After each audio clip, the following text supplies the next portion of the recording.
వివేకానంద రెడ్డి బిడ్డ అమ్మా, ఈ ఎలక్షన్ చాలా ముఖ్యం. ఒక పక్క రాజశేఖర రెడ్డి బిడ్డ నిలబడింది, ఇంకో పక్క రాజశేఖర రెడ్డి తమ్ముడు వివేకానంద రెడ్డి హత్యను చేసిన అవినాష్ రెడ్డి నిలబడ్డాడు.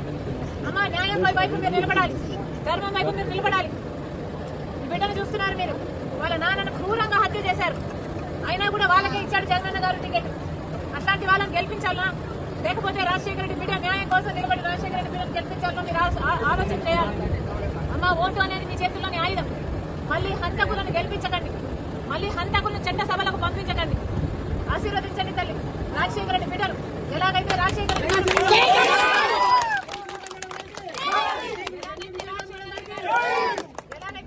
రెడ్డి గారు మీకు అండగా నిలబడ్డారు, వివేకానంద రెడ్డి మీకు అండగా నిలబడ్డారు, మీకు సహాయం చేశారు. నేను కూడా గెలిపించండి, మీకు అండగా నిలబడ్డా, మీ మనిషిగా మీ బలం అవుతా. మీరు ఆశీర్వదించండి తల్లి. కష్టం